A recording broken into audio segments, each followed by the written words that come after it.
Words of words of wisdom aren't what you're gonna get. Let me. Hold on. I'm running a little double duty. I don't know if I turned this on or not.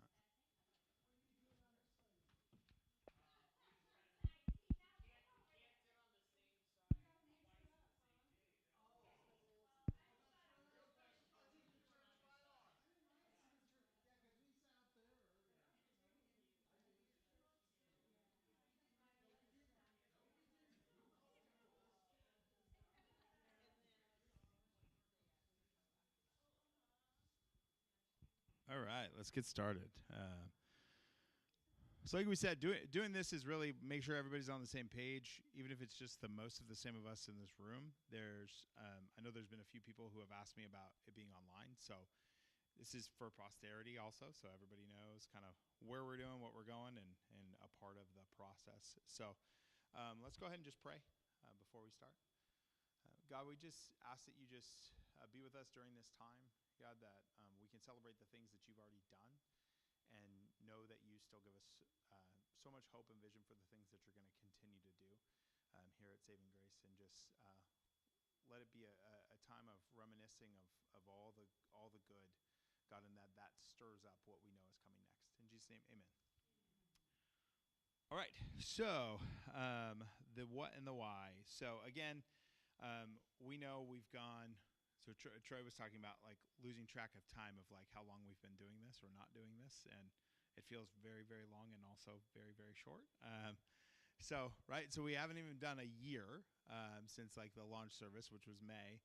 But we want to go through a few things, year in review and kind of financial snapshot, and then we'll talk about some of the things we've already discussed that are coming as far as like ministry rhythms for the new year. And then, excuse me, and then really after that, it's just ideation together of like what, where you feel like God is stirring you.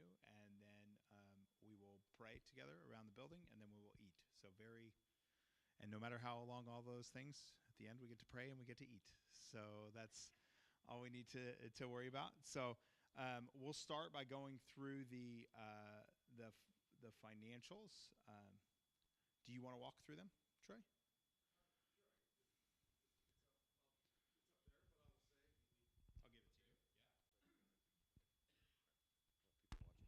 Okay, so you can see it up there. I just did the 6 months because part of our expenses leading up to then was having a paid pastor and housing and that kind of stuff. So things really kind of are as they are now, starting really after Eric moved past. So our average monthly income prior to those 6 months was higher. We had a few more people here and so on, but this is where we really are now. And our expenses has dropped down to really pretty bare bones stuff. And you see our income there. Where is why does that say, average net income is really, that's what's left after we pay our bills. I don't know if that's the right phrase to use, but that's what was in QuickBooks, so that's what I stuck with. All right, so we're doing well, and that actually kind of explains, I think, what might be the next slide. I'm not sure. Do we have something that shows where we were? Yeah. So we spent around 40 grand on the carpet, paint, sound system supplies, decorating, and even lighting, and even the $14,000 for the floor that hasn't been installed yet. That's all in that amount there.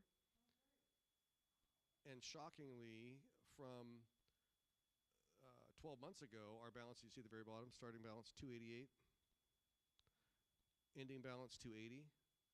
Somehow, I guess as your like treasurer, I should know how.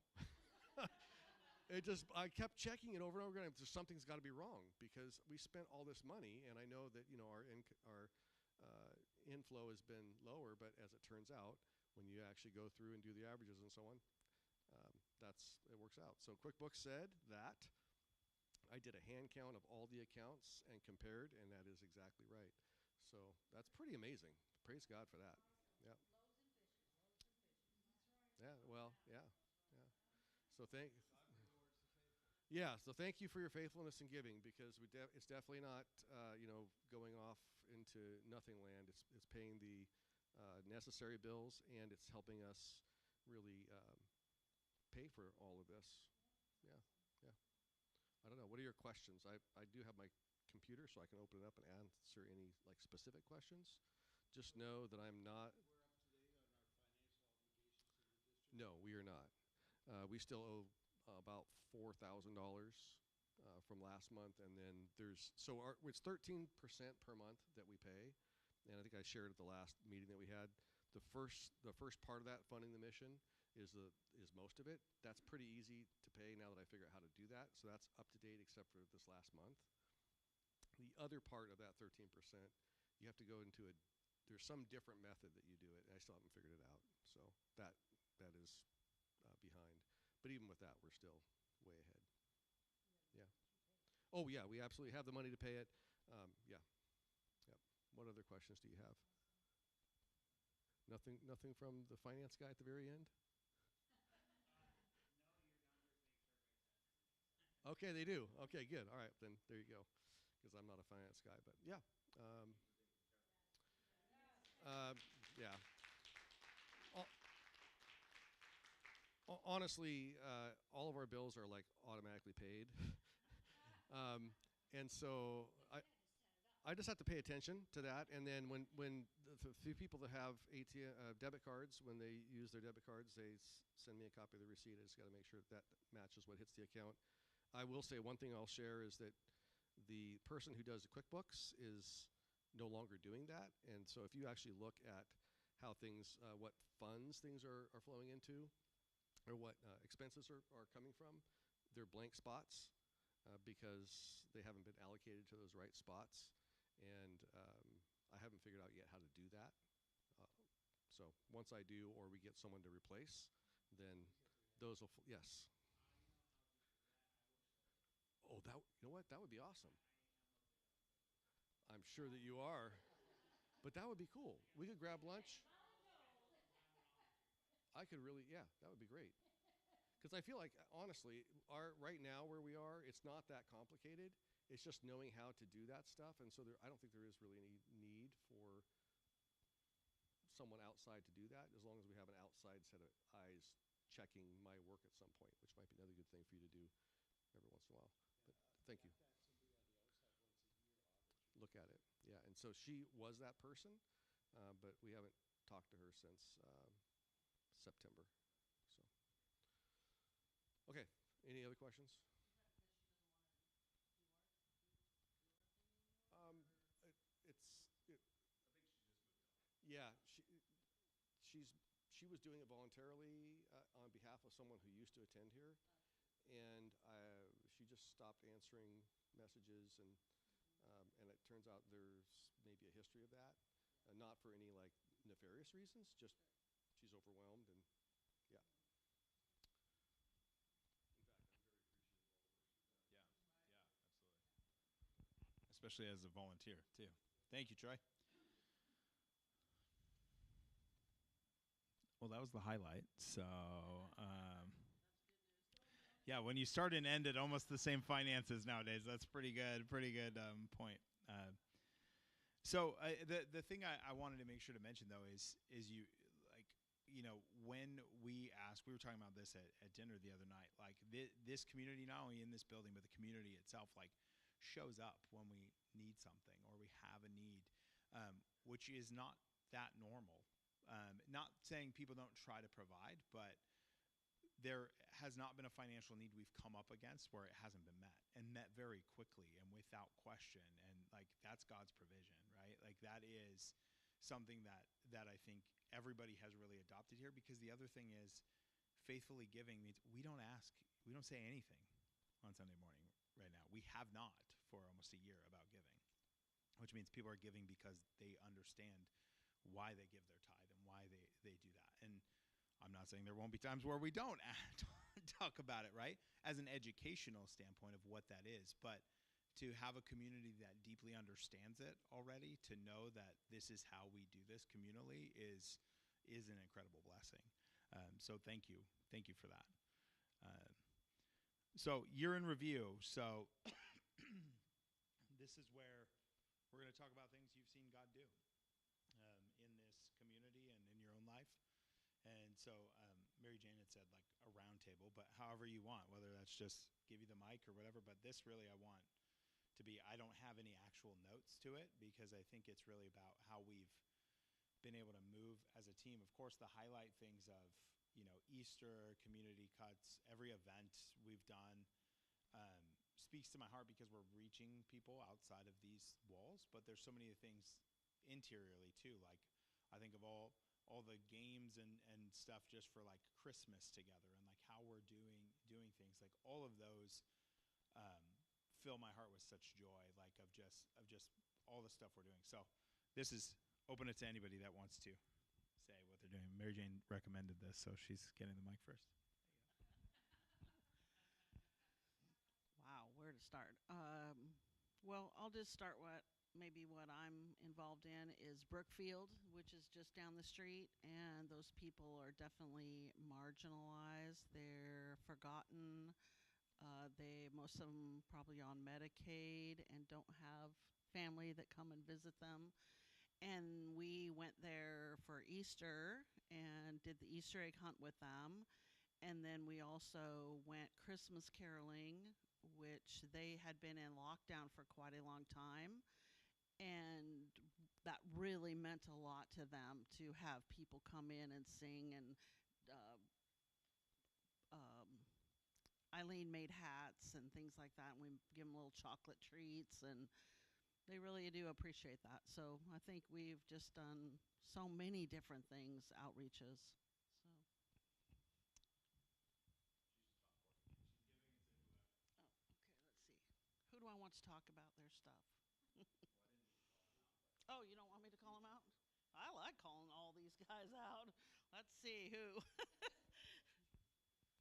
Okay, so I'll talk about men's group. Steve's not here, or he would do that. He's not feeling well still, but I'm super excited about last year men's group.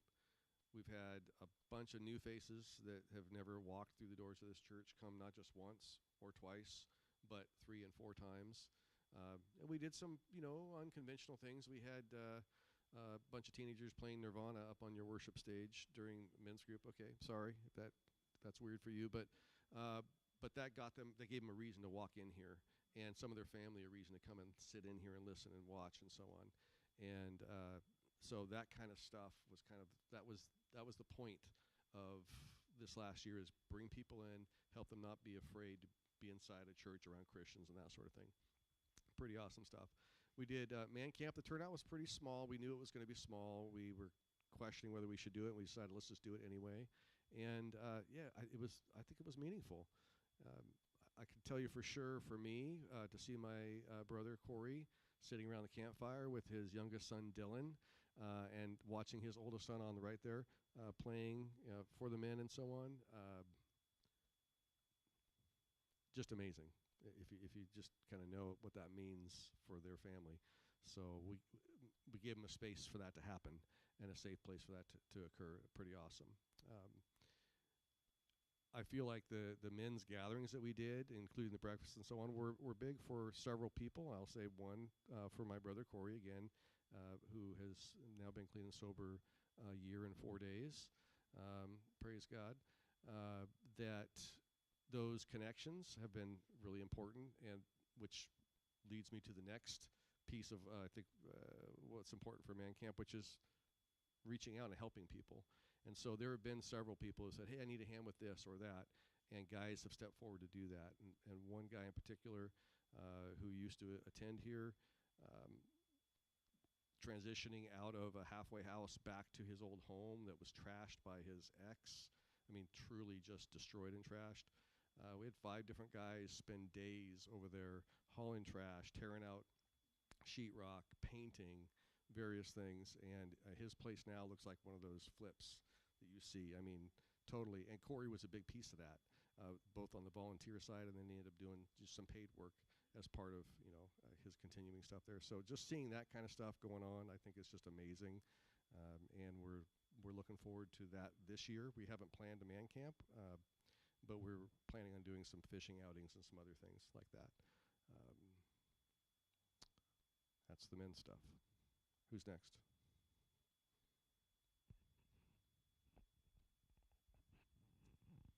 So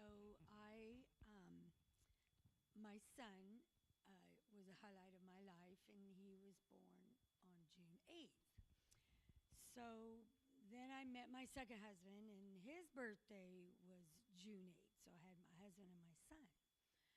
So I've been coming here probably 2 years, and Pastor Eric was getting some people together to have a baptism.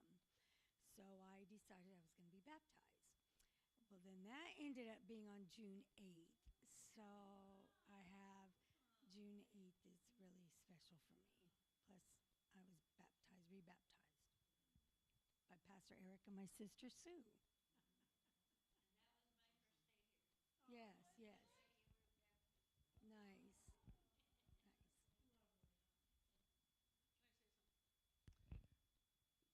We were talking about traffic, rage, and stuff. Well, Laura's life has changed so much after her encounter with the Lord and giving her life to the Lord that her granddaughter said, Grandma, you don't cuss at people and swear at them and yell at them when you're driving your car.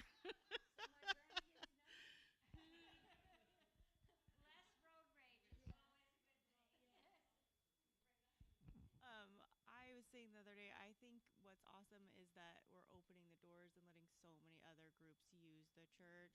I know that I've been at other churches where, it's only for our church and it's only Wednesdays and Sundays and that's it. And then the buildings just sit empty the whole rest of the week, which feels kind of sad. Like these are buildings that are meant to be used and filled with people, and so it is exciting. I couldn't believe this morning when what they were saying, like 30 something for Royal Rangers and 20 for Young Life. I was like, that's incredible. Like, yeah, yeah.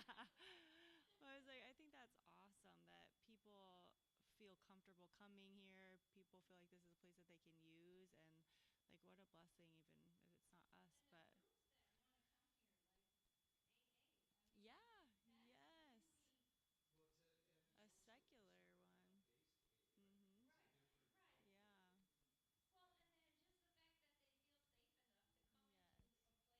Mhm. Yeah.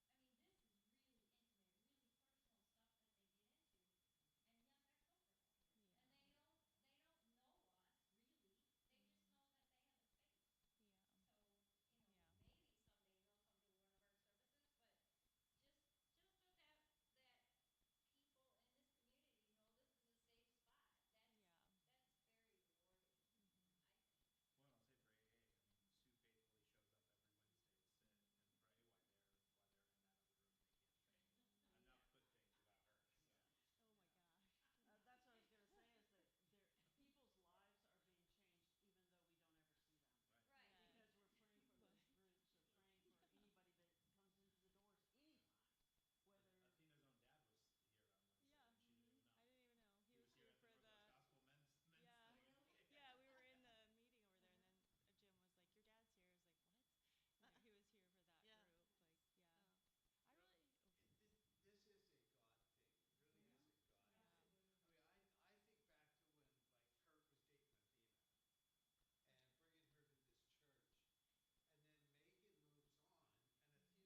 So this past year, my prayer ongoing has been this.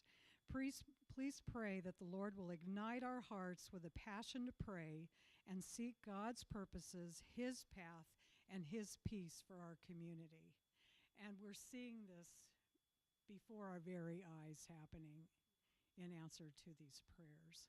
And going through the church app for the prayer and care things that have been happening over the past year, just to refresh my memory, so much prayer services, meetings at Mary Jane's, individual prayer after the service, people showing up during the construction and they're prayed over.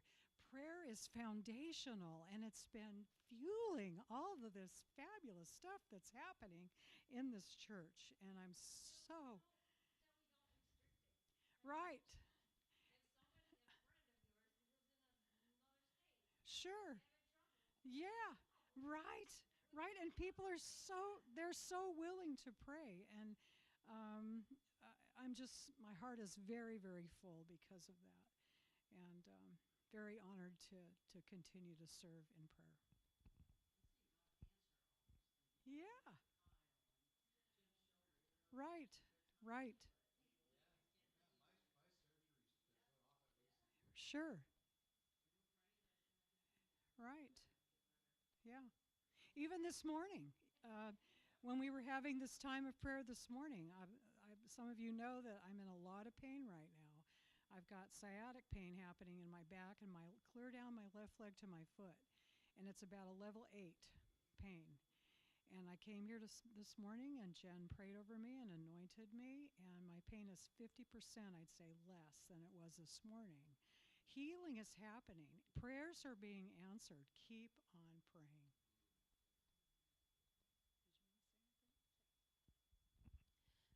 My main thing is just, like Will's preached about today about overflowing. And I think that was something that, previously was said is like, well, we're not doing anything in the community. We're not doing anything. And we have just non-stop done for the community in big things, in small things, in, like you said, just showing up, meals, prepping meals for people, the boys' home, the family with the stockings. I mean, like we were saying, just nonstop. And like immediately, oh, they need shampoo.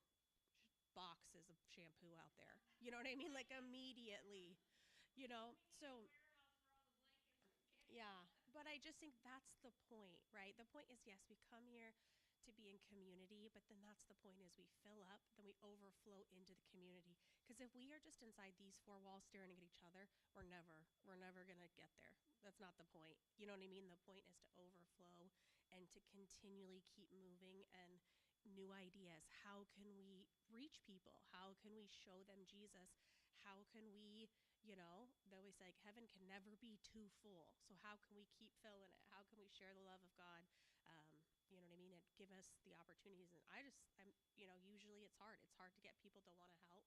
And in this church, it's just an immediate, just immediate. Everyone shows up, everybody helps. You plan something, they're there. And it's a huge blessing. So I'm just really proud to be a part of that and be a part of a church that's, it's not about making a name in the community, but we're making a name for helping. Like, oh, hey, this church helped me when I needed it. No questions asked, no expectations, no, well, you have to come to us. You have to come in the doors. We're going to them. I think that's a huge, huge, huge help. So I think it's just awesome.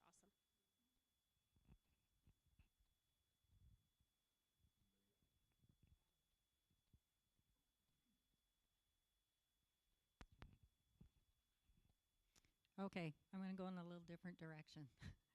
When I first started coming to this church, I started volunteering in the nursery and the kids' rooms. And personally, I thought those were the saddest, most depressing rooms. These are children. And they were ugly. They were ugly, ugly, ugly rooms. There was nothing inviting about them. There was nothing. And just to see them now, those look like rooms that are ready to welcome. That's Kurt, by the way.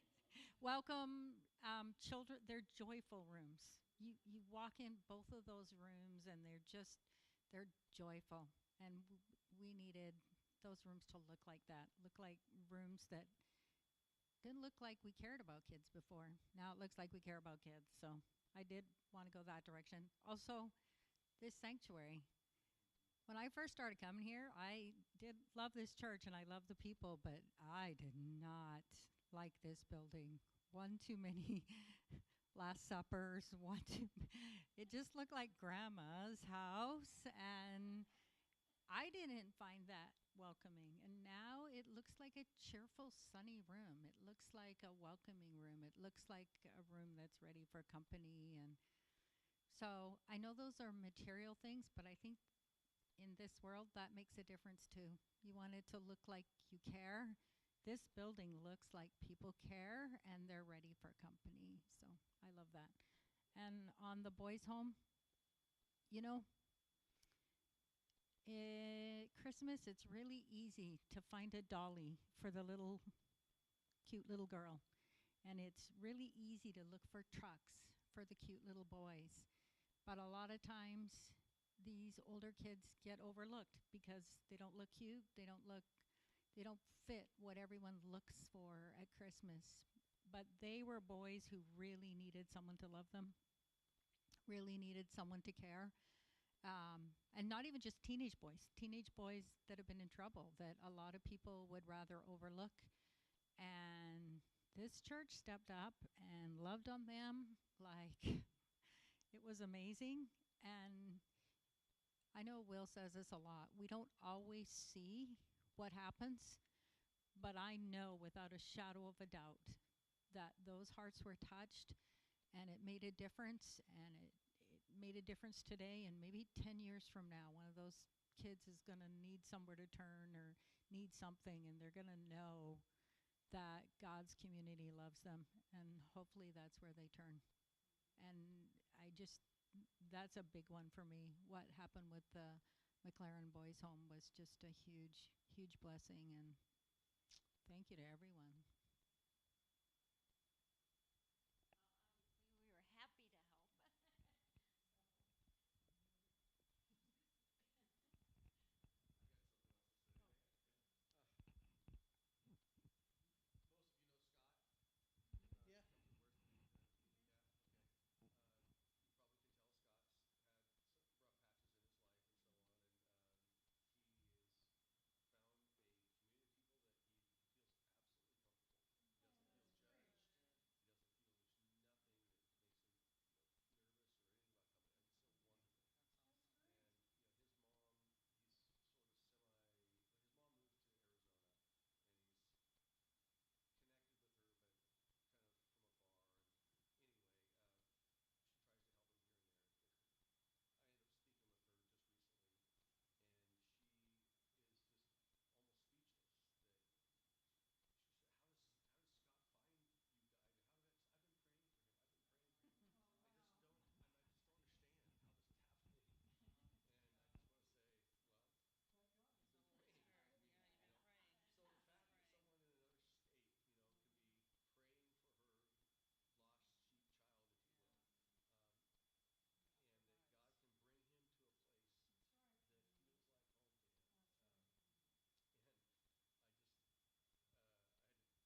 said, really? And they took all the rope and he took it off around his waist and threw it in the garbage and put the belt. We just don't know what people need, you know, and until we're in people's business, we don't know what their need is. And sometimes people want to feel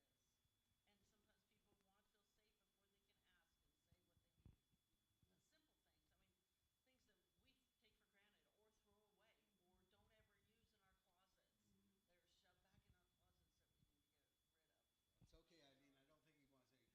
It's okay, Eileen. I don't think he wants any dresses. Or a Santa Claus outfit. Yeah. Wouldn't his mom have just smiled if she would have saw him at the Christmas party joining in the game? Yeah, I know, that was so cool. And then Scott started him up. To see him really comfortable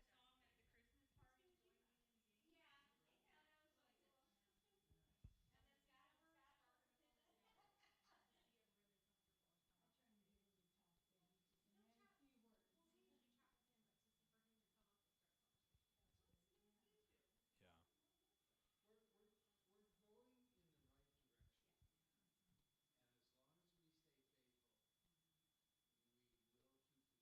Yes. And as long as we stay faithful, we will keep the doors open and we will bless the kingdom and the kingdom will bless us. And the fruit will come. Yes. Okay, Well, and it's like Field of Dreams. If you build it, it will come. I just said if you build it, it will come. And If you reach out then and I said, say, don't come by it. And I love it that we're not even expecting them to come. We just want to bless them. We just want to be Jesus to them. Jesus didn't want, I mean, I don't know if he wanted all those people to follow him. They just did. You know, he wasn't doing it to have them follow him or join him. He was just loving them where they're at. And if we're, like you said, following faithful, asking God to help us, show us how to love people, because we don't know how to love people. Just like you said, you had a stereotype that attached to him. You know, we all do. We all do that. And it's just our human nature. But God, help us to break through that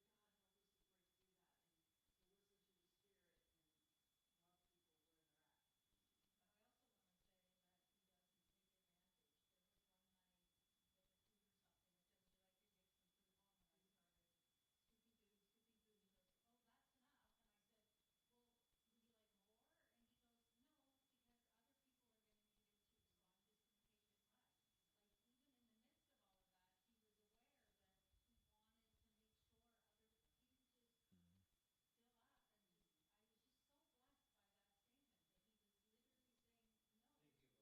I was just so blessed by that statement that he was literally saying no Think of others. because other people might need some too. Yeah. So it just touched me. Yeah. Yeah. I know I watch him sometimes in worship and you just see that the Lord is touching his heart, you know, and that God is stirring him, God is calling him. Well, he knows he's in a friendly place, a safe place. Well, that's my first impression when I walked in here because I have gone to a lot of different kinds of churches, Methodist and Catholic as a child. But there was always rules, like, oh, you don't do that here in this church. And when you walk in, you have to do this, and you have to. When I was a very young child, we all had to wear veils. So there were so many rules and so many hurdles to get over to be accepted. But this place has never been like that. And I'm one of the newest members, and I can tell you that because you accepted me with all my history and all my faults and foibles, that it's still very secure and very safe. So that, You feel welcome. yeah, yeah. That's And important. I think that's just all part of asking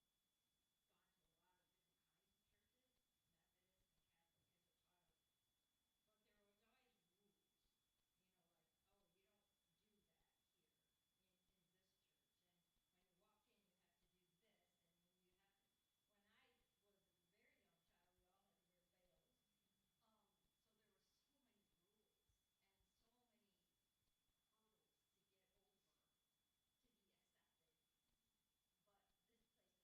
to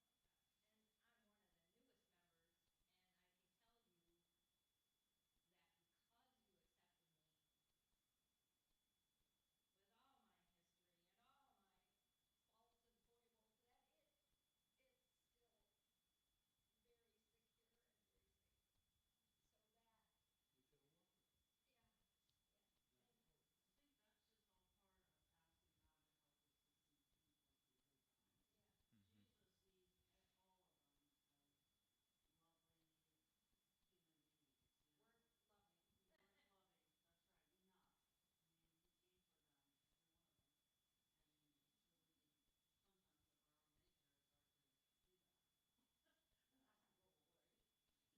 And it's really, sometimes of our own nature, it's hard to do that. And ask people, right? We just have to keep our eyes open. Practicing with each other. Yeah. Okay, where do we go from here? Keep our eyes open in front of us though, too, right? Because we can miss it. We can miss it if somebody's right in front of us, right? So it's just about, yeah. So not being in such a hurry or so focused on rules. I'll scratch out my memo about veils now that you've said that. So that was. God forbid anybody wear jeans. That was so disrespectful. I'm thankful for freedom, right? I'm thankful for those things. So to transition a bit, so that was good. I had no idea how that would go. So that's what's good is God is moving. God's moving all of us. All of us understand different parts of where God has either met our need or met someone else's through us, which means we're listening to what's happening. I think when you're talking about those rooms, I mean, of course, I'm blessed by it because my kid gets to go in there. But I also think of Vanessa and Ivona donating their talents to make those rooms what they were. I won't look at her because she'll feel awkward. But like, but every single time. But every single time I walk somebody in that room, they'll be like, "Who'd you guys hire to do this?" And I'm like, "Don't tell her we should have paid her. Like, don't. That's you're missing the mark. We gotta keep things running." So. My daughter came. She literally walked into that room with Louis, and she goes, "Wow." Yeah, it's such a This is blessing. better than my church, and Yeah. they have 3,000 people in Yeah. their church, and she walks in and she just goes, "This is great. I love this." Yeah. So It's just continuing to do things with care, right? That everyone matters, every child matters, every adult matters. Like it's not about anything less. That's why I tell you I'm excited that, um, like I said, that when we go into this season of Advent, that the kids will be learning the same things that we're learning in here just on their level, right? Like it's not about you're just a little kid. We're discipling people at a young age and teaching them what community looks like. We're teaching them what God looks like, and how to understand how to be a part of a community. So when we talk about kind of what the future looks like, this stuff connecting, but that's okay. Don't care. Is we have talked about, which I know you did start to talk with Eileen and Laura already today. I'll have you talk for a second, Athena. But we were talking about different things. So like this morning during service, he saw like the rhythm and response, like a time where we actually spend right with each other. And again, there's a balance of what people are looking for in church, right? Which is why we still have some structured services, right? But what we really, and at the ministry directors meeting, like we talked about this, what we really didn't want to do is just fall back into do the same exact thing over and over and over again. But so there's a way to do it to where someone who's looking for a service can still come to a service. And then if we do a time like that, if somebody's not comfortable with that, they'll either engage with it or they won't.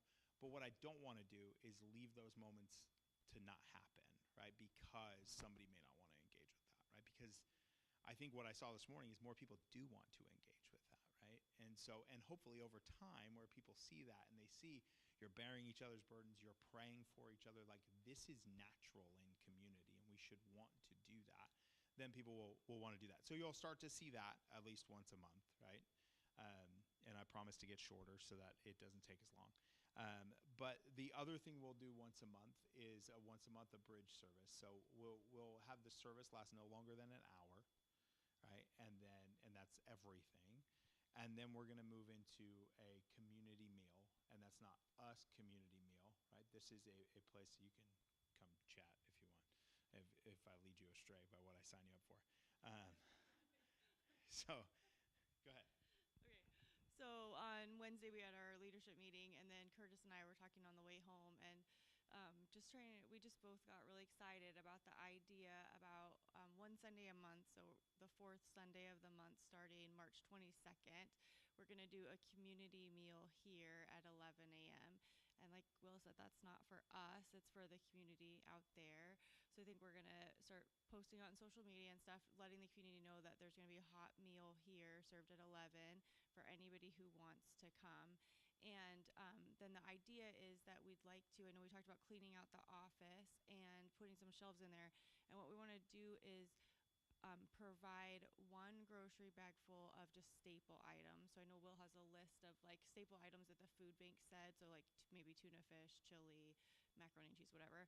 So we'll have those items stocked on those shelves. So then on those mornings, a few of us can go in and it'll tell you clearly like 2 cans of tuna fish, 1 can of whatever, and you'll be able to put those things in the bags, and then we'll have those available to families so they can come, they can eat a hot meal, and they can leave with a bag of staple groceries. And the heart behind it is like we've all talked about just now, just to love people where they're at. It's not a you have to come to service and then after service we're going to feed you. It has nothing to do with that. We're just going to try to provide for people where they're at. And we talked about maybe the first couple months it could just be us, but then we'd use that time to eat and I think pray that that would be a place where people could feel like they could come and they could be safe. That we use that time for the first couple months to get our bags figured out. What do those look like? And then the hope is that maybe in a couple months then we're able to put out the list to the community like, hey, we're doing a community meal and these bags of food if you'd like to donate or if you'd like to come help serve the food during that time. So I think again the heart is just to love people where they're at with no expectations, that it's not about coming to our church or being a part of this church. It's just like people have needs. So I think that the bags then can kind of I think we'll always do staple items, but if we start hearing like people are needing toilet paper or whatever, like maybe we shift the bags a little bit to make sure we're meeting the needs of what people have. But yeah, so we're excited about it. And I think I'm excited for it. I think the big thing is it's like she said is this isn't the time for be like, oh, I'm gonna eat and I'm gonna sit and talk with Sue the whole time, right? This is we are serving the community. This is our group saying we are serving you. So it's less about us and us about providing a space for them and then saying, how can I come alongside you while you eat this meal and how do I bear your burdens? How do I understand those things, right? And creating that safe space that we said that has helped you to feel to belong, that has Scott to feel to belong, right? And it may never be a Sunday morning. It may just be a Sunday early afternoon meal that they feel comfortable at. That's great. We should provide that place, and then continue to iterate based on what the needs are of the community. Are we going to, are the donations of those staples going to be just dependent on us, or are we going to ask the community to help? So that's what she was saying. Like at first, because we want to get the bag structure down, we'll take care of it to make sure like at least insular, right? To go like, okay, here's what a staple bag looks like. Here's an average cost of a staple bag as well. So then we can, one, give people an opportunity online to be able to donate specifically to that. Yeah, so then they understand if a bag's $30, whatever it is, right? They know, okay, I'm sponsoring a bag, right? Or I'm doing whatever it is. Or if they're wanting to donate those, we have a list of what we're actually taking in. Because the thing we don't want to do is taking a bunch of things that aren't necessary or aren't going to be given back out because that just becomes too much to manage too quickly, right? So, And if you know a bag feeds two people for $2 right. you can make that available to people. Exactly, that's what I mean. Yep. $2 Yep. Yeah, very very easy. Then they can just donate. Like there's plenty of people who are looking to just donate online. And well, we saw that with the not only the people who gave for the blankets, but then one woman was like, I don't have any, but she just shipped 4 to our house. She was like, okay, I ordered 4. They'll be at your house tomorrow. We're like, okay, like great. People want to give. People want to support. And to Athena's point, there's people that want to serve in things we do who do not believe what we believe.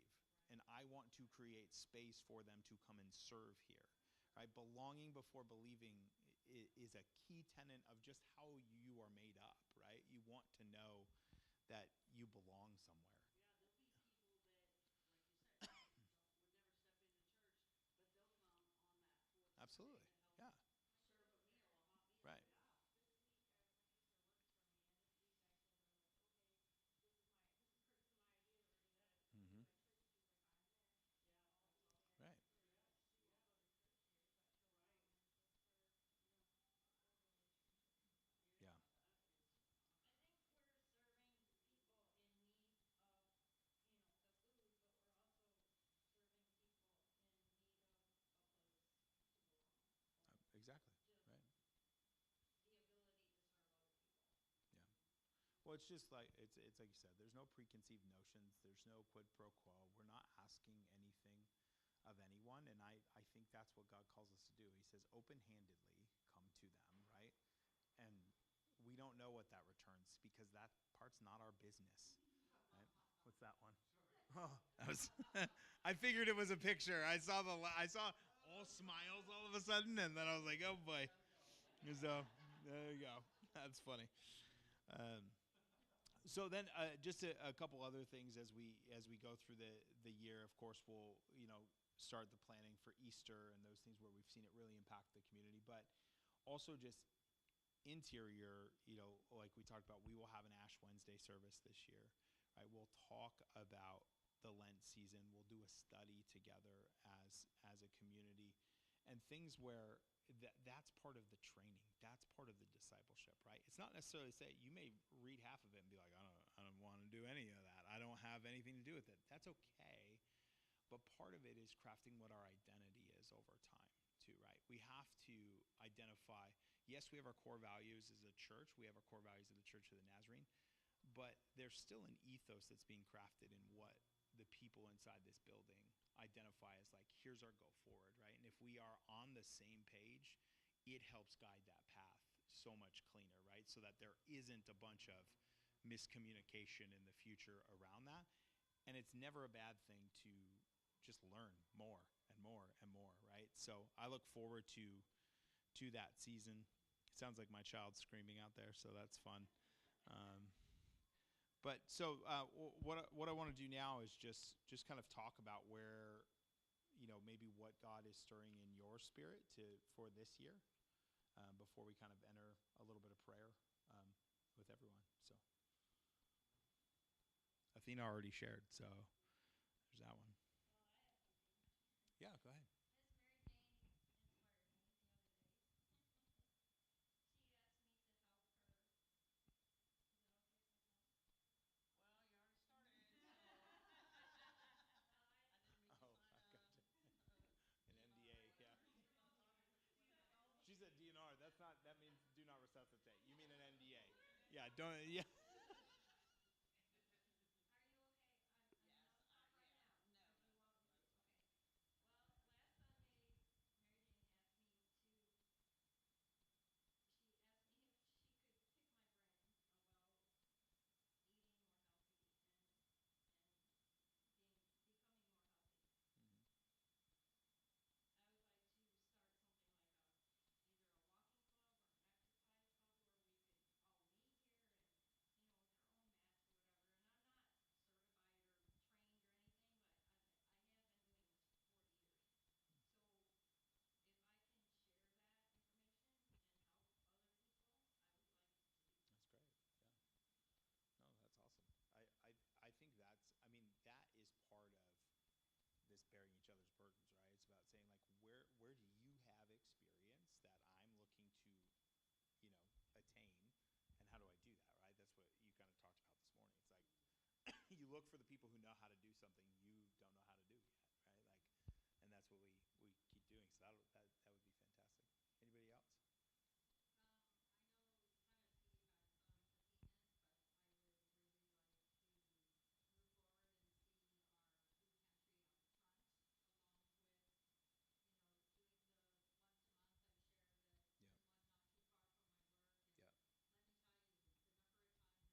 the number of times at 7 o'clock in the morning I see someone with a blanket wrapped around them opening the door Yeah. and grabbing something out. We got a lot of people walking around here Yeah. that need to open the door and grab some food, so I really want to We will get it built. bring that to fruition Yeah. and see it as another filling another need Yeah. that's really important. When you put food in someone's stomach, you can get a lot further than God knows how being hungry. Being hungry is awful, Mhm. awful. And that's one need we can help, is to make sure people aren't hungry and to Yeah.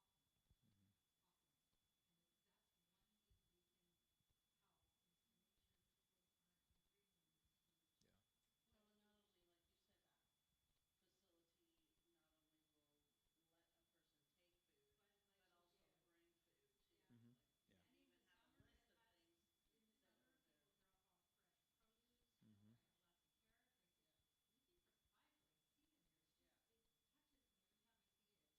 It touches me every time I see it. So, so my heart really wants to see that come to fruition, and I will. I promise we'll build that. I told Athena, I was like, by the next morning, she'd already sent 3 photos of what it could look like. So we'll get it. We'll get it built. We're doing this. We're doing this project. So. So, and then really seeing, reaching out to the community for Easter again, maybe Mhm. doing it Easter morning, Yeah. really made a difference for people. You know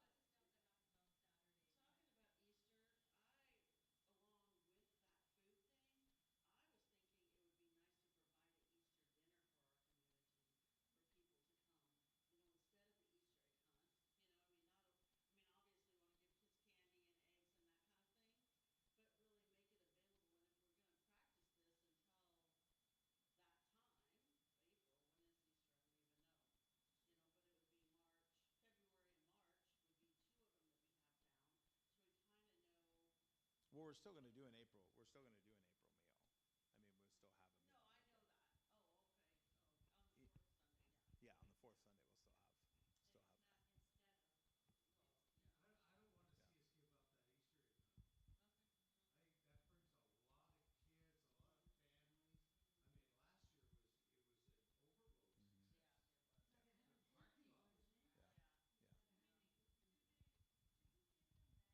on the Y- fourth Sunday. Yeah, on the fourth Sunday we'll still have. And Still it's have not that. instead of. Well, It's, yeah. I don't want to Yeah. see us give up that Easter income. Okay. I think that brings a lot of kids, a lot of families. I mean, last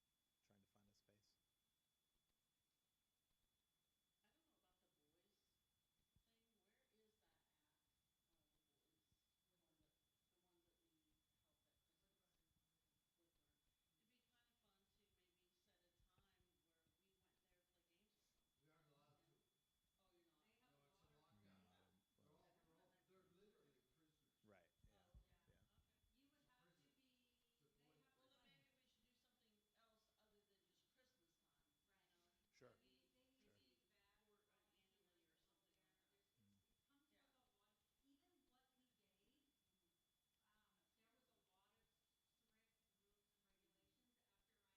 Oh, Yeah. okay. You would It's a have to prison. be. It's a They boys' have Well, to then prison. like. maybe we should do something else other than just Christmas time. Right. You know, Sure. maybe They need Sure. to be bad annually or volunteers to go something like there. that. It comes Yeah. with a lot. Even what we gave, Mhm. there was a lot of strict rules and regulations. After I made 44 hats, found out they could only do black. Well, you can save them for next year. Actually, For I kids, truthfully told, I think we needed 44 hats and I made 42. And Yeah, you he did sent make me a 42, message yeah. saying, Black. because I've submitted a picture of everything because Yeah. everything has to be Mm. approved, everything in Okay. those boxes. Yeah. And they came back and said, whoever's kids all that work can put them right back up. Yeah. We can't accept them because we can't have anything that defines a boy or a girl. Mhm. So it does come with a Well, maybe lot we could just of ask them regulations. what would help them. Sure. You know, Yeah. and then just take that on like Mhm. quarterly or annually or something like that. As a member of Here's an idea. as a member of CMA, we have been up there as a group on a motorcycle ride, and we've only been allowed in there once a year. And when they changed chaplains, we weren't allowed back. The new chaplain was given different directions by the state, and CMA was no longer allowed in there. So, but there's, So- we can find out things that. Yeah, we can anything do. we can do. It will be very specific. Yeah. The rules are pretty strict. Are the rules so restrictive that like you two or Will could go up there and give a service? No, No. we can't go in there. They have a chaplain. Yeah. They have to They have a vet, and chaplain, and volunteers it is all have to be vetted. it is a state facility. It's a Yes. prison. Yes. It's Yeah. just for younger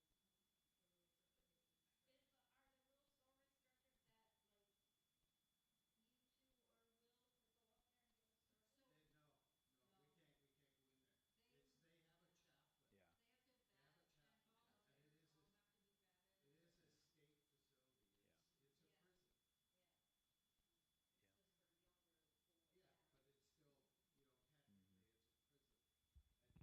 technically Mhm. it's a prison, and you can't just walk into a prison. Right. Unless Even, you're some even though you're attached. Unless you're in handcuffs. famous rock Yes. star or something. And they you welcome can you. walk in. Well, yeah, we'll figure out what other things we can do. And it sounds like Jim has a lot of hats now too. So He wears a all different colors, different color every day for Jim now. So 42. 42 of them. So Well, you head start for Brookfield. Exactly. Exactly. Or that homeless group is getting all the blankets. We're gonna Mm, help them on yeah, that. There you Oh, go. yeah, that's nice. that's great. Anything else?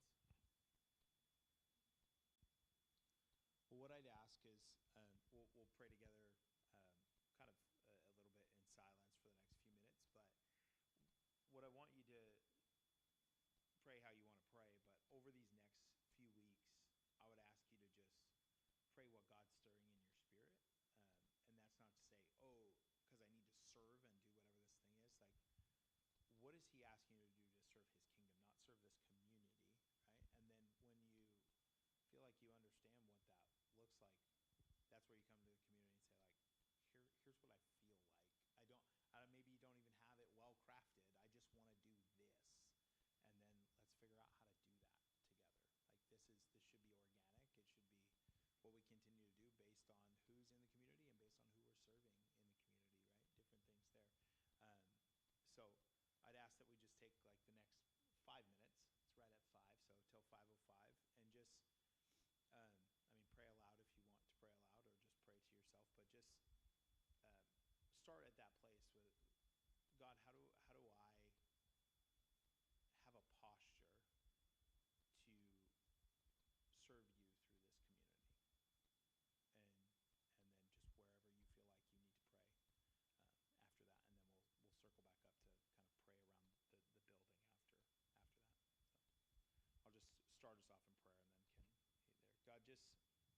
God, we just thank you for this time to continue to understand all that you're doing and going to continue to do through this community. God, that we just spend these next few minutes just praying that you would lead us. God, that through all of us talking, all of our ideas, God, that we just submit it back to you and say, God, where do you want to lead? Where are you leading me? Where are you leading us? And I just thank you for this community.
close out this part of the meeting, I just thank you for the faithfulness of this community.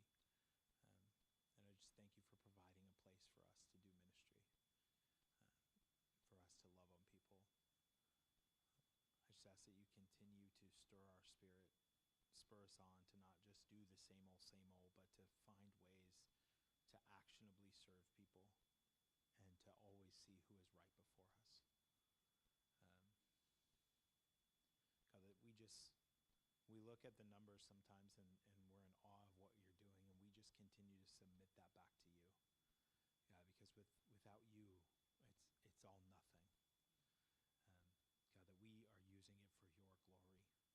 And God, just continue to give us avenues to do that, God, and just continue to place people and things on our heart, God, that we know are after the heart of you. God, just as we walk through and pray through this facility, God, just let us see what you're going to continue to do. Let us see what the future looks like. Let us dream dreams of what that looks like, God.